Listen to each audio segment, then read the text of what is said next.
And they think, oh, you're a big business, you're so successful. And I'm saying to myself, all these people are so secure, how come I'm so miserable here? No, if you're not paranoid, I think you got a problem in business. They are. If you don't walk away thinking, you got to rethink your business, rethink, wander, understand why, reappraise constantly. The problem with me is I didn't have enough people aggravated in my business. I understand that. I think that's just a normal part of the process of operating a business, I think.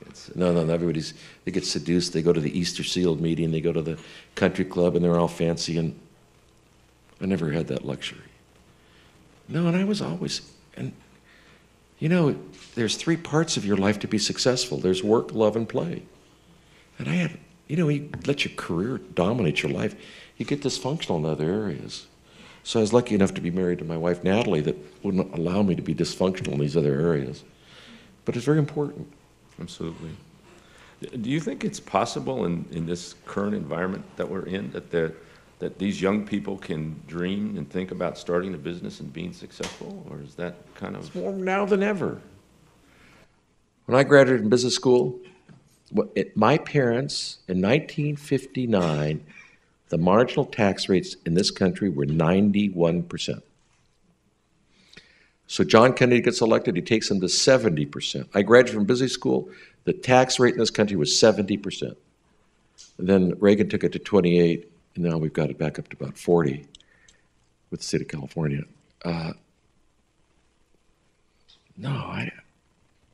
So many opportunities. How many of you have been to Berkeley? Have you ever seen Top Dog? What did you notice about Top Dog? Customers in line. Every time you see somebody in line, ask why are they in line? Why is that successful? What is it about Joe's? Joe's has a lot of people packed in there. What is it? Thick drinks? What are they doing right? Is it old? Is it a habit? Or understand it. Always understand. And then what always aggravated me about our executives or people I would work with, I'd say, well, tell me about the competition. And they'd say, oh, it's terrible. Nobody likes them. Everybody hates them. And I'd say the mere fact that they have one customer means they're doing something right. Can you tell me what they're doing right? What can you learn from that guy? But everybody, I don't know, I just found a lot of contentment. Do I look like a content person now? Mellow, easygoing. People on weekends and after work would say, God, does he ever get excited? And then people at work looked at me as a chihuahua. Is that fair to say? How does this man relax? On weekends, I never did anything that aggravated me. I was always relaxed. Paul, I read something in your book. Again, so many things touched me. And Laurel, kind of tell me a little bit that what I'm sharing with my students is maybe on point. You say the following, trusting people is very emancipating. If you don't, you ought to give it a try. You will find your life will be better and be much more fun if you do. Without trust, you'll be forever miserable in marriage or friendship. And in business, nothing you plan will work well if you don't extend trust to the people you do business with. As a leader, all you do is manage trust. Can you tell us tonight how you manage trust in your organization? I'm going to give you a separate anecdote. I just came back from Russia and the Black Sea with world leaders. It was some world leaders. It was Gorbachev, Condoleezza Rice, all those. Every country I went to 6, Russia, Azerbaijan, all these countries. In every country I went to, every leader said, what we need in our society is an independent judiciary.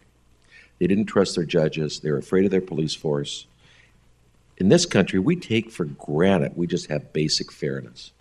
And what built this country was a handshake, people's sense of integrity. I don't think we realize it. We stop at red lights. We go on green lights. We have driving codes. In Russia, these oligarchs park wherever they want because they have money and nobody's punitive. You can't believe how wonderful this country is with trusting relationships. And the only thing you have is trust. What is the most important thing a child wants? A predictable environment from their mother. That's called trust. What's the only thing you want from a teenager? Trust. What's the only thing you want from a worker? Trust. Doesn't a worker say, well, I want to be trust that you can pay me? Trust is all the qualities of leadership. Isn't that, when you break someone's trust, isn't that, life's all about trust. There's only one word. And so I had no choice, as much as I'm paranoid, is I had to trust people. I trusted people because I wasn't capable to do things myself. And so did that trust show itself in the culture of your company, in the manner in which you interacted with people? How did it show itself? I don't know if Karen will agree, but I'm not too sure. I've been thinking about this culture. I think all boats float on a rising tide. We were making good money. And I think we had a good culture, but I also think there was some money in that checkbook. We had great values, but could it have survived this downturn, or the fact that people weren't coming to us in the first place? We had a great culture, a great attitude. I don't know. When money's in the checkbook, everybody sort of likes you. Is that true? I think that's probably a true statement, yes. We had money in the checkbook, so they liked us. I'm not totally convinced. The fact is, I never bounced a check. I paid my bills. I shook my hands. I met my commitments. But I imagine shaking someone's hands and bouncing a check. I mean, that's how fast would I destroy my reputation and my business? No, I couldn't do that. So did you earn people's trust by first giving them trust? Yes. See, if you know me by now, do you think I enjoyed being in a Kinko store? I hated it. I couldn't wait to leave the stores. Is that right? Now, you have two ways of treating a worker when you leave. You ever had a job where someone did this to you? What'd you do back? You hit them 10 times harder. Is that right? Now, if I'd like to leave the store and I want to go like this to the hand ringing my register, do you think I'm going to get really good results? Let's try it again. I'm going to go like this to the hand that rings my register, right? Do you get the idea? Happy fingers ring happy registers. And what better way do you tell somebody you trust them than leave the store? I mean, I trust you. I'm leaving. Oh, okay. I'll and I found in our business, the farther away a supervisor lived from the store, the better the store did. In other words, the less supervision, the better they did.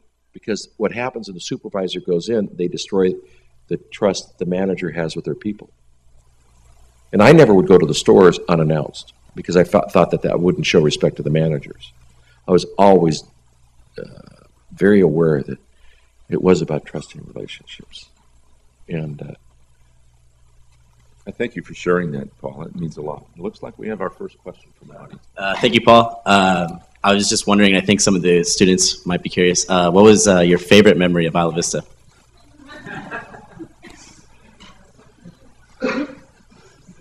the funniest? Just favorite. That you're willing to tell. Favorite story in Isla Vista? Happiest. There's so many funny moments. I remember just sitting at the counter sometimes, and I would just joke with the customers. And back then, everybody was anti-war. I don't know if you think this is funny. So they're all upset with the war in Vietnam. And I'd say, see, these real radicals are all protesting this, that, and the other, and they're Xeroxing how to make Molotov cocktails and all this. So I'd get some of these real radical guys, and I'd say, oh, hey, dude, why are you guys against napalm? They'd look at me like, what do you mean? Napalm's a horrible bomb, a horrible bomb, a horrible bomb. And I'd say, I'm kind of against the war in Vietnam, but why? Napalm's kind of cool because my dad owns a napalm factory. And before the war, we'd just eat a bunch of beans and rice. Or there was this Hispanic guy, didn't speak very good English, so I give him his paycheck. He goes, Mira, what's the FICA? The FICA at the back. Yeah. So he says, I go, well, it's George FICA. He just bought a Cadillac, and we're taking a collection for him. And I don't know, stuff like that. It was funny.